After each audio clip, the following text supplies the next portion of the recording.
প্রিয় দর্শক, আপনাদের শুভেচ্ছা জানিয়ে universal medical college and hospital আজকের সংবাদপত্রের আজকের আয়োজনটি শুরু করছি। আমি মীর মাসরুজ্জামান।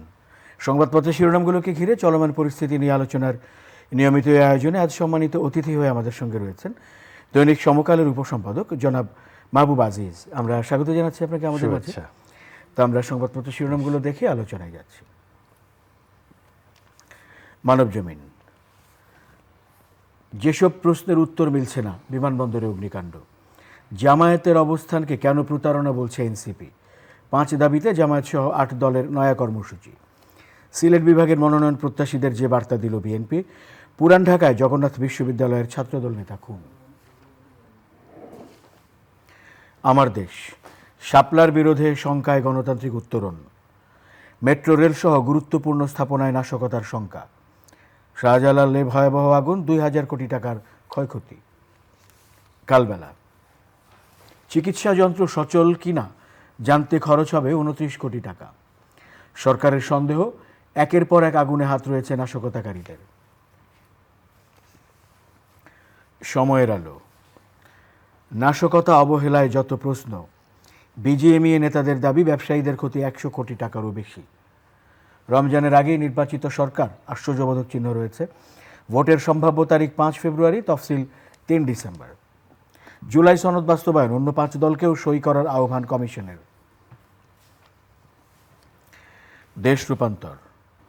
কৌশল মিললে সই করবে এনসিপি, জুলাই জাতীয় সনদ। 5% বাড়ি ভাড়া বৃদ্ধি প্রত্যাখ্যান শিক্ষকদের। আলোকিত বাংলাদেশ। খালেদা জিয়া ও তারেক রহমানের জন্য বুলেট প্রুফ গাড়ি। সব মনোনয়ন প্রত্যাশীকে সন্তুষ্ট করছে বিএনপি। খবরের কাগজ। বীমা সুবিধা থাকায় নির্ভর ব্যবসায়ীরা। স্বাক্ষর না করা দলগুলোকে রাজি করাতে তৎপরতা, জুলাই জাতীয় সনদ। দৈনিক করতোয়া। বিমানবন্দরের কার্গো ভিলেজে অগ্নিকাণ্ড, $1 বিলিয়ন ক্ষয়ক্ষতির আশঙ্কা। 5% বাড়ি ভাড়া আদেশ প্রত্যাখ্যান, আজ থেকে আমরণ অনশনের ঘোষণা। শিক্ষকদের বিষয়ে সংবাদ শিরোনাম। তো আমরা আজও দেখছি যে বেশিরভাগ সংবাদপত্রেই তো আসলে একাধিক সংবাদ শিরোনাম রয়েছে। প্রধান শিরোনাম হিসেবেই রয়েছে শাহজালাল বিমানবন্দরের কার্গো ভিলেজের আগুনের ঘটনা। তো আজ তদন্ত নিয়ে কথা আছে, নাশকতা কিনা সেই ব্যাপারগুলোর কথা আছে। আমরা আলোচনা শুরু করছি। জি, 26 ঘন্টা পর আগুন নিভল। তো এটা খুবই আতঙ্কজনক একটা ব্যাপার যে এরকম একটি কার্গো ভিলেজের মতো গুরুত্বপূর্ণ জায়গায় আগুন এভাবে ছড়িয়ে গেল।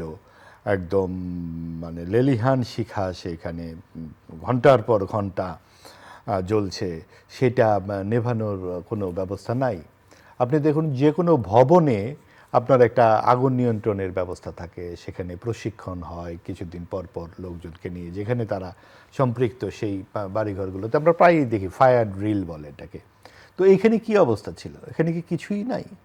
তো সরকার কি করে? তো এই যে সরকারি ব্যবস্থাপনার যে আমরা দুর্বলতা বিভিন্ন জায়গায় দেখছি, তার একটা অন্যতম প্রধান উদাহরণ হয়ে থাকবে এই অগ্নিকাণ্ডটি।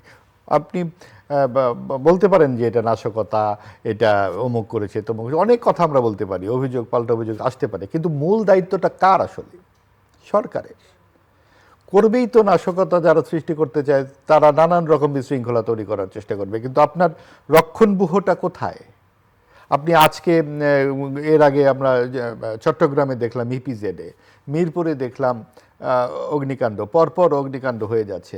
কালকে যদি আপনার আরও কয়েকটা গুরুত্বপূর্ণ স্থাপনাতে আগুন লাগে, তো সেই ক্ষেত্রে আমাদের প্রস্তুতিটা কোথায়? সরকারের প্রস্তুতি কোথায়? আমাদের তো দৃষ্টিগ্রাহ্য হতে হবে জিনিসগুলো, এবং সেখানে এক ধরনের একটা বড় ধরনের সাজ রবও দরকার এখন। কারণ এখানে তো একটা সাধারণ মানুষদেরকে উদ্বুদ্ধ করবারও একটা ব্যবস্থা আছে, যে আপনারা নানান রকম ষড়যন্ত্র তো করবেই, পরাজিত শক্তি করতে পারে, দেশীয় আন্তর্জাতিক অনেকে করতে পারে, এমনকি ভেতর থেকেও হতে পারে অনেক কিছু, সেগুলো তো হবে, কিন্তু এটার ঠেকাবে কি?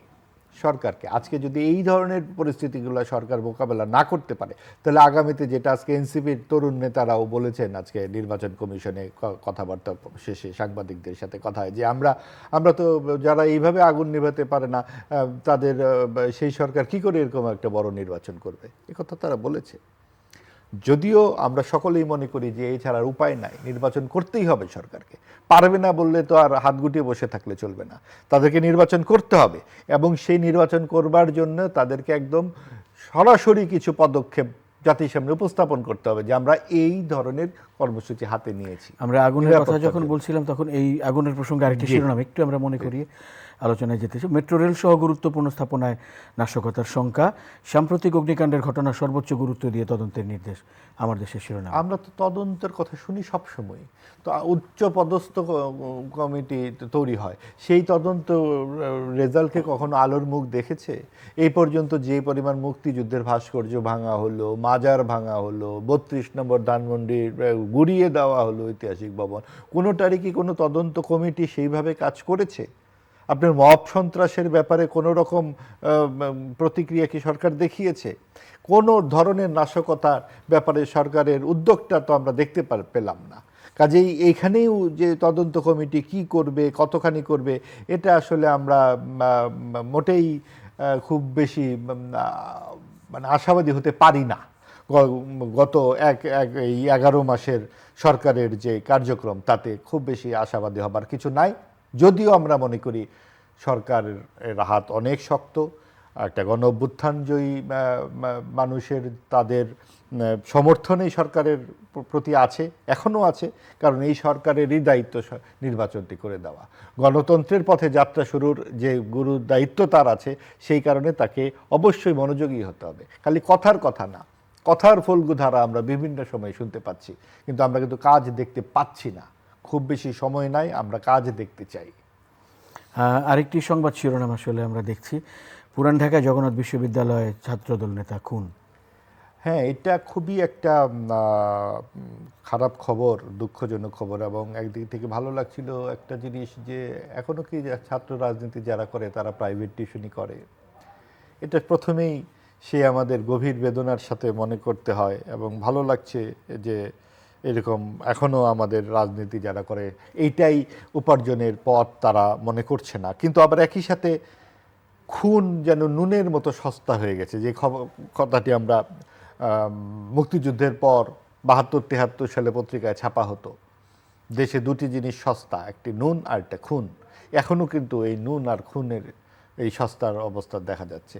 আপনি একটি ছেলে, তরুণ একটি ছাত্র, সে প্রাইভেট পড়াতে গেছে ছাত্রের কাছে, ছাত্রীর কাছে, সেখানে সে সিঁড়িতে মরে পড়ে আছে।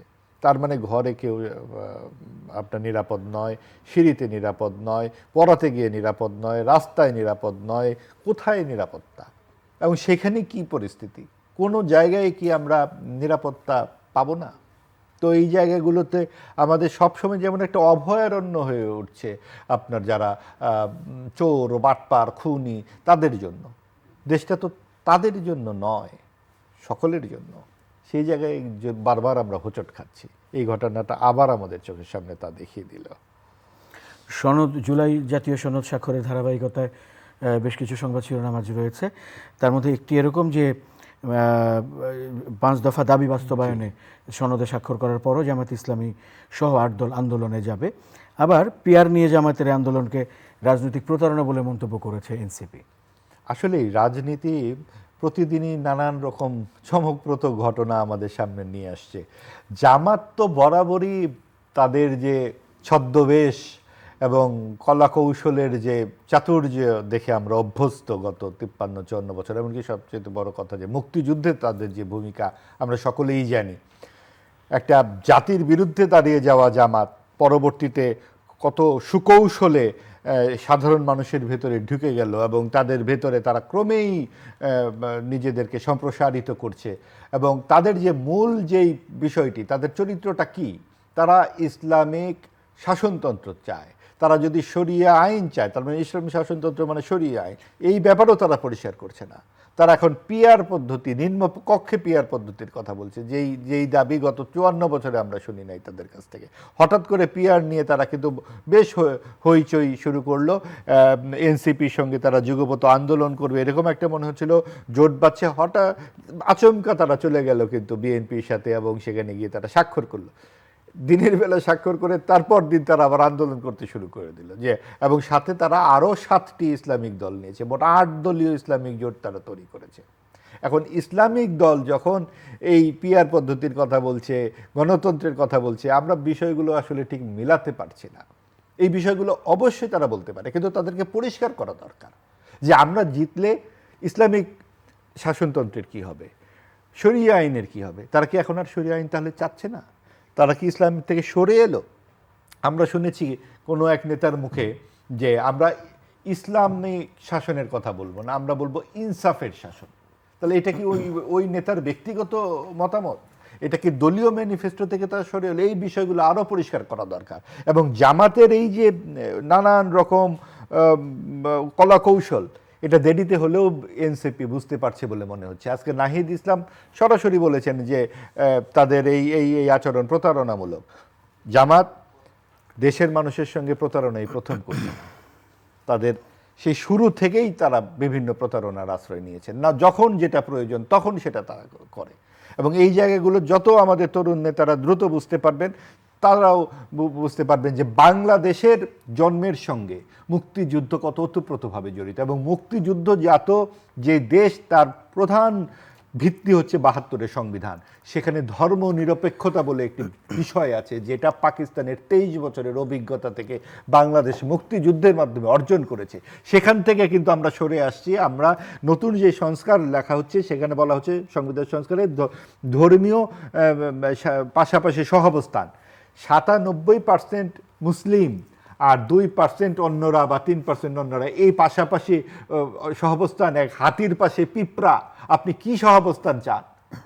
রাষ্ট্রকে ধর্মের আবরণ থেকে বের করে ধর্ম নিরপেক্ষ হতে হবে। ধর্ম নিরপেক্ষতা মানে ধর্মহীনতা নয়। ধর্ম নিরপেক্ষতা মানে রাষ্ট্র থাকবে নৈর্ব্যক্তিক ধর্মীয় ব্যাপারে, সবাই সমানভাবে গণতান্ত্রিক তার চর্চা করবে। ওই জায়গা থেকে বাংলাদেশ সরে আসতে পারে না। আজকে ডানপন্থীদের উত্থান, সাম্প্রদায়িক যে উত্থান, সেই উত্থানের একটা আমরা বাতাবরণ দেখতে পাচ্ছি ধর্মনিরপেক্ষতার থেকে সরে আসার ব্যাপারে। এই ব্যাপারে এনসিপি যত তাড়াতাড়ি বুঝতে পারবে, অবশ্যই তারা তরুণ প্রজন্ম, তাদের কণ্ঠে আমরা গান শুনেছি 24 আগস্টে ধনধান্যে পুষ্পে ভরা। এই গান নিয়ে যখন তারা এই আন্দোলন করেছে, অবশ্যই এই তরুণদের মুক্তিযুদ্ধের যে চেতনা, সেখানে আমরা তাদেরকে আবিষ্কার করব। আমরা শিরোনামে আরও দেখতে পাচ্ছি যে সংশোধিত জুলাই সনদে নতুন সুপারিশের সুযোগ নিয়ে এটি জাতীয় ঐকমত্য কমিশনের সহসভাপতি বলেছেন, এবং তিনি বলেছেন যে এভাবে করে যাতে বাস্তবায়ন প্রক্রিয়াকে দীর্ঘায়িত করা না হয়। হ্যাঁ, সরকারের একটা উদ্যোগ তো আমরা দেখছি যে তারা যথেষ্ট চেষ্টা করছেন যাতে সংস্কারের একটি, কিন্তু এখানে যে ফাঁকগুলো দেখুন, এখানে যে নেগেটিভ বিষয়গুলো, 25টা রাজনৈতিক দল, নিবন্ধিত রাজনৈতিক দলই তো আছে 50-এর উপরে। তাহলে 25 জন মিলে, এবং তাদের অনেকেই 2 জনের নেতার বেশি, 3 জনের তৃতীয় ব্যক্তির নাম আপনি বলতে পারবো না। তাহলে তাদের স্বাক্ষরে সব কিছু হয়ে যাচ্ছে। দেশের কত শতাংশ মানুষের প্রতিনিধিত্ব করে এই 25টি রাজনৈতিক দল? আর বাকি মানুষের প্রতিনিধিত্ব কোথায়? আরেকটি ব্যাপার হচ্ছে গণভোট। আপনার গণভোট যে বলা হচ্ছে এই সংস্কারের পক্ষে বা বিপক্ষে যদি হয়, না যদি জিতে তখন কি হবে? আপনি যখন একটা ভোট করবেন তখন তো হ্যাঁ বা না যে কেউ জিততে পারে এটা ধরেই তো করা উচিত। আপনি না ভোট জিতলো তখন কি সবাই আমরা দাঁড়িয়ে যাব 24-এর গণঅভ্যুত্থানের বিরুদ্ধে? তা তো না। তার মানে আমরা ধরেই নিচ্ছি হ্যাঁ জিতবে। তাহলে ধরেই যখন নিচ্ছি, তাহলে আর এই গণভোটের দরকারটা কি? তার চাইতে যেই রাজনৈতিক দল তারা ম্যানিফেস্টো দেখ, জিতলে আমরা এই করব, যেভাবে তারা বলা হচ্ছে ওই যে নোট অফ ডিসেন্ট সহ, এইটার পক্ষে বিপক্ষে মানুষ ভোট দিক, এবং তারপরে সেটা জাতীয় সংসদে গিয়ে সেটা পাশ হোক। আপনি আমাদের সংবিধান তো বারবার এইভাবে কাটাছেড়া করবার দরকার নাই। যা আগে হয়েছে বারবার তা কেন হবে? আজকে 80 দশকের 9 বছরের গণ অভ্যুত্থানের পর এরশাদের পতন হয়েছে, 16 বছরের পর শেখ হাসিনার পতন হয়েছে, আবার 20-25 বছর পরে আরেক গণ অভ্যুত্থান হবে। তখন আরেকজন এসে বলবে বাংলাদেশ 3.0, আপনি এই লিখুন, এই লিখুন। এইভাবেই কি চলতে থাকবে নাকি? অভিযোগ পাল্টা অভিযোগ, আমরা এসেছি, আমাদের আন্দোলন, তার মানে আমাদের নাম এত বড় করে লেখো, আরেকজন বলবে আমাদের নাম এত বড় করে লেখো। এত তো দরকার নেই। বাংলাদেশ যেভাবে রক্তের সাগরের বিনিময়ে হয়েছে সেখানেই সব কিছু সুন্দরভাবে লেখা আছে। আমাদের যে প্রধান যে 4 স্তম্ভ, এটাই একটি গণতান্ত্রিক উদার আপনার জবাবদিহিমূলক বাংলাদেশের সুন্দর গতিপথ। সেখানে আমরা যদি রাজনৈতিক দলগুলোকে আমরা যদি সুন্দরভাবে নিয়ন্ত্রণ করতে পারি, যেগুলো এই সংস্কার কমিটিতে অনেকগুলো প্রস্তাব এসেছে, 84টি প্রস্তাবের যেগুলো আমাদের মূল নীতির সাংঘর্ষিক, সেগুলোকে বাদ রেখে আমরা যদি ক্ষমতা কাঠামোকে আসলে আপনি দেখুন, কাগজপত্রে লিখলে যদি গণতন্ত্র আসতো, এরশাদ কোন সংবিধানের আওতায় 10 বছর শাসন করলেন? শেখ হাসিনাও বা 16 বছর যে এক জগদ্দল পাথর চাপিয়ে দিল, রাতের বেলা ভোট লিখলো, রাতের বেলা ভোট করা যাবে এটা সংবিধানের কোথায় লেখা ছিল? কাজেই কেউ যখন একতান্ত্রিক আচরণ করবে, সেটার জন্য সংবিধানে কি লেখা থাকলো না থাকলো খুব বেশি জরুরি না। তারপরেও কিছু তো থাকতেই হবে এবং সেগুলো অবশ্যই আছে, কিন্তু মূল নীতিগুলোকে কেন সাংঘর্ষিক পর্যায়ে নিয়ে যাওয়া হচ্ছে? কেন আপনাকে ধর্মনিরপেক্ষতাকে বিসর্জন দিতে হবে? কেন 7ই মার্চের বক্তৃতা আপনি কি বাদ দিতে হবে? 7ই মার্চের বক্তৃতা তো এখন আর কোনো দলের একটা ব্যক্তির সম্পত্তি নয়, এটা তো কারো পৈতৃক সম্পত্তি নয়। এটা বাংলাদেশের স্বাধীনতার একটা অত্যন্ত গুরুত্বপূর্ণ সোপান। আপনি সেটা মানেন আর না মানেন, ইতিহাস তো আপনি নতুন করে প্রতিদিন লেখা যাবে না। আজকে একটা পরিস্থিতির সুযোগে আপনি এরকম করবেন, আরেকজন আরেকটা পরিস্থিতির সুযোগে আরেকটা করবে। সেই যে এই বৃত্তাবদ্ধ ঐতিহাসিক কার্যক্রম, সেটা কিন্তু আওয়ামী লীগ অনেক চর্চা করেছে। তারা মুক্তিযুদ্ধের চেতনার নামে অনেক কিছু জাতিকে খাওয়ানোর চেষ্টা করেছে, মূল নির্যাসটুকু বাদে। যে অসাম্প্রদায়িকতার কথা এখন আমরা বলছি, ধর্ম নিরপেক্ষতার আমরা কথা বলছি, সেই চর্চা তো আসলে আওয়ামী লীগ করেনি। তারা নানান রকম শিক্ষা ব্যবস্থায় যা হয়েছে, আজকে দেখুন শিক্ষকরা কেন ওইভাবে নামছে। তারা কি এই 4 রকমের যে শিক্ষা ব্যবস্থা আমাদের এখানে জারি রেখেছে, আরবি, ইংরেজি, বাংলা, ক্যাডেট কলেজ, এগুলা কে করেছে? 16 বছর তো আওয়ামী লীগ এগুলা করেছে। এভাবে করে কোথাও বেতন রেখেছে 20 টাকা সরকারি স্কুলে, আবার কোথাও 80,000 টাকা বেতনের মাসিক বেতনের স্কুল তারা চালু করেছে। বড় লোকদের জন্য, ধনীর জন্য সকল সুযোগ সুবিধা তারা রাষ্ট্রের কাছ থেকে বন্দোবস্ত রেখেছে। ব্যাংক লুট করার ব্যবস্থা করে দিয়েছে, টাকা পাচার করার ব্যবস্থা করে দিয়েছে। এই সমস্ত কিছু করে আওয়ামী লীগ যে এই সমস্ত নষ্ট করেছে, এগুলো কি সংবিধানের কোথাও লেখা ছিল? কোথাও লেখা ছিল না। কাজেই আপনাকে রাজনৈতিক একটা লক্ষ্য জাতির সামনে উপস্থাপন করতে হবে। কার কি ম্যানিফেস্টো, জিতলে কে কি করবেন? আপনি কি ইসলামী শাসন করবেন? আপনি কি শরিয়া আইন করবেন? আপনি গণতন্ত্র বলতে আপনি কি করবেন? আপনার রাষ্ট্রের যেই মূল কাজগুলো, অর্থনীতি, সামাজিক, রাজনৈতিক কর্মসূচিগুলো কি, সেগুলো আপনারা এখন তো সেই সময় নিয়ে আলাপ আলোচনার কথা। আপনি পেয়ার পদ্ধতি করছেন। আপনি ঠিক মতো গত 12 বছরে একটা নির্বাচনই করতে পারেননি। আজকে জামাত সকালবেলা এক কথা বলে, বিকালবেলা আরেক কথা বলে, আবার মাঝখানে গিয়ে স্বাক্ষর করে আসে। আপনি নির্বাচন নিয়ে যখন কথা বলছিলেন, আমাদের সামনে শিরোনাম রয়েছে, সব মনোনয়ন প্রত্যাশীকে সন্তুষ্ট করছে বিএনপি, এবং সিলেটে মনোনয়ন প্রত্যাশীদের যে বার্তা দিল বিএনপি, এরকম একটি শিরোনাম রয়েছে আমাদের সামনে। এটা একটি ইতিবাচক দিক যে রাজনৈতিক দলগুলো তাদের নেতাদের সাথে কথাবার্তা বলতে শুরু করেছে। এগুলা যখন এলাকায় যাবে এক ধরনের উৎসব মুখর পরিস্থিতি তৈরি হবে। তবে এইটা অবশ্যই অন্তর্ভুক্তিমূলক নির্বাচনের ক্ষেত্রে সব মানুষ যাতে অংশগ্রহণ করতে পারে, এই ব্যাপারে নির্বাচন কমিশন সহ অংশীজন অন্যান্য যারা আছেন তাদের আরও বেশি কথা বলা দরকার। কারণ আমি আর তুমি মিলে বা আমরা মিলে নির্বাচন করার যে চেষ্টা, এটা আসলে দীর্ঘমেয়াদে খুব বেশি উপকার আসবে না। আপনার ভারসাম্যহীনতা যে কোনো জায়গায় আপনার ক্ষতি করে। আজকে বিএনপি কিন্তু অনেক বড় রাজনৈতিক দল, 40%-এর মতো ভোট তারা গত 3টি নির্বাচনে পেয়েছে। তাদের প্রতিদ্বন্দ্বী কে? জামাতকে যত বড় করেই দেখানো হোক না কেন, সরকার থেকে হয়তো দেখানোর চেষ্টা করা হচ্ছে, কিন্তু জামাত কি অত বড় রাজনৈতিক দল? তারা এককভাবে শতকরা কত ভোট পেয়েছে, কটি আসন পেয়েছে? আর এনসিপি তো একেবারে নতুন একটি রাজনৈতিক দল। তো সেই ক্ষেত্রে আর বামরা তো সবসময়ই এই সরকারের দ্বারা অসাম্প্রদায়িক রাজনীতি বা যারা মুক্তিযুদ্ধের চেতনার পক্ষের রাজনীতি করেন, তারা তো এই সরকারের একেবারেই ভিতর আগের শিকার বলে মনে হচ্ছে। কাজে এইখানে মুক্তিযুদ্ধের পক্ষের যে বড় একটি শক্তি, বড় একটি অংশ আছে বিভিন্নভাবে, তাদেরকে তো আমরা কোনোভাবে দেখতে পাচ্ছি না। এখন বলা হবে যে আওয়ামী লীগ কী করে আসবে? আওয়ামী লীগ তো তার নেতৃত্ব একটা বিচারের সম্মুখীন, এবং সেটা অবশ্যই বিচার হয়ে যাবে হয়তো 1-2 মাসের মধ্যেই। তাহলে বাকিরা যাতে অংশগ্রহণ করতে পারে, কি করে তারা অংশগ্রহণ করবে, সেরকম একটা পদ্ধতি আলাপ আলোচনা করাই যেতে পারে। আর যত বেশি সম্ভব আপনার মানুষ অংশগ্রহণ করবে নির্বাচনে, অন্তর্ভুক্তিমূলক হবে, তখন কিন্তু একটা ভারসাম্য আসবে সমাজে। আপনি স্বাস্থ্য এক হাত এত মোটা হলে স্বাস্থ্য বলা যায় না। আপনাকে অবশ্যই একটা ভারসাম্যপূর্ণ সমাজ আমাদের গণতান্ত্রিক সমাজে দরকার। আপনি বিদ্যমান যে দলগুলোর কথা বললেন, তা আপনি নিশ্চয়ই সাংবাদিক হিসেবে দেখতে পাচ্ছেন যে কাদের নির্বাচনী তৎপরতা কেমন। তো নির্বাচনী তৎপরতার ক্ষেত্রে আপনি ভারসাম্য কতখানি দেখতে পাচ্ছেন? নির্বাচনী তৎপরতার ক্ষেত্রে ধরেন জামাত তো খুবই তারা কৌশলী রাজনৈতিক দল। এটা তারা যে এই গত 3 মাস ধরে তা না, তারা যে আসলে কবে শুরু করেছে এটা আমরা হয়তো ঠিকমতো জানবো না। কারণ দেখুন, যখন 4 দলীয় জোট ছিল তখনও তারা এমন দুটো মন্ত্রণালয় নিয়েছে, সমাজ কল্যাণালয় এবং কৃষি মন্ত্রণালয়, যাতে একদম তৃণমূলে তার প্রভাব বিস্তার করা যায়। এবং তারা কিন্তু সেভাবেই তৃণমূলে প্রভাব বিস্তার করেছে, যার রেজাল্ট তারা পাচ্ছে বিভিন্নভাবে। কাজেই এই কৌশল জামাতের যেমন বিএনপি বড় দল হিসেবে এবং মুক্তিযুদ্ধের সপক্ষের একটি রাজনৈতিক দল হিসেবে তাদের প্রতি তো মানুষের একটা মুক্ত মতের মানুষের ভালো রকম আস্থা আছে।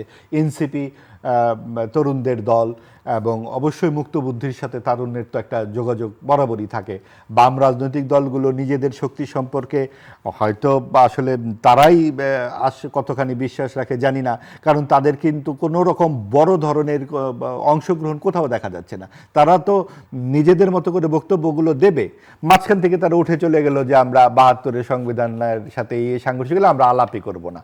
তো এটা তো আসলে রাগারাগির বিষয় নয়, অভিমানের বিষয় নয়।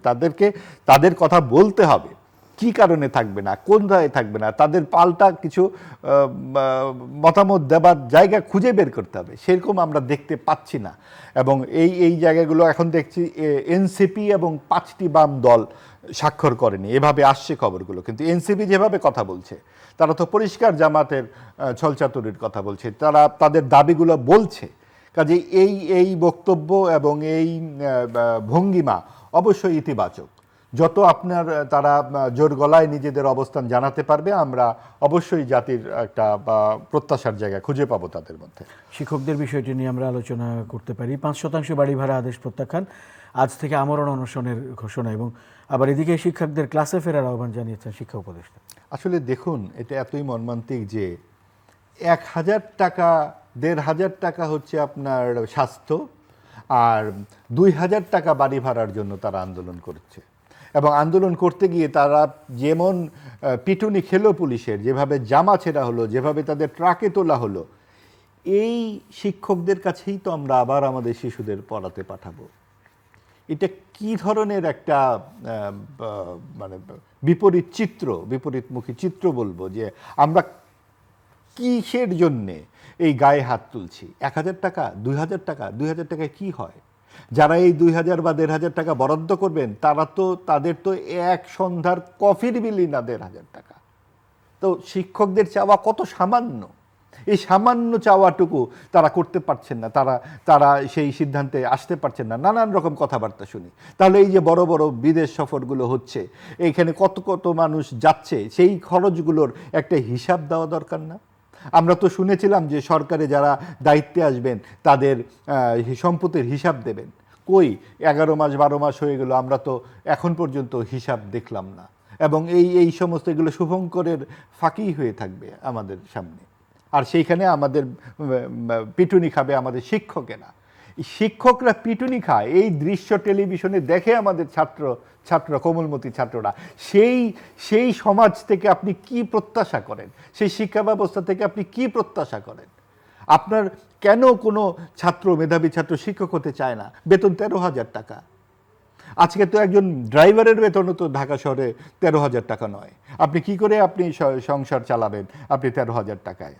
তো এই শিক্ষক পেশায় কে যাবে? শিক্ষকতা পেশায় ছাত্রদের আপনি যে কোনো একটা উন্নত দেশে দেখুন, শিক্ষকরা কতখানি একটা সম্মানিত পেশায় থাকেন, এবং সেখানে তাদের যেমন বেতন তেমন সুযোগ সুবিধা থাকে। বেতন তো একটা ন্যূনতম পরিস্থিতি যে কোনো আপনার একটা পেশাকে বোঝানোর জন্য। সেই ক্ষেত্রে আমাদের সেই আদিকালে আমরা পড়েছি শৈশবে যে কুকুরের একটি পা, সেই গল্পের মতোই যেন আজকেও আমাদের শিক্ষকদের অবস্থা। এবং আমাদের এই এত বুদ্ধিজীবী, এত ডক্টরেট সরকারের কাছ থেকে শিক্ষকদের এই পিটুনির মার, এর জন্য আমাদের জাতির আত্মায় গিয়ে লেগেছে। অনেক অনেক ধন্যবাদ জনাব মাহবুব আজিজ আজকে আমাদেরকে সময় দেওয়ার জন্য। প্রিয় দর্শক, আপনাদেরও ধন্যবাদ সঙ্গে থাকার জন্য। Universal medical college and hospital আজকের সংবাদপত্রের আজকের আয়োজনটি এই পর্যন্তই। ভালো থাকবেন সবাই, শুভরাত্রি।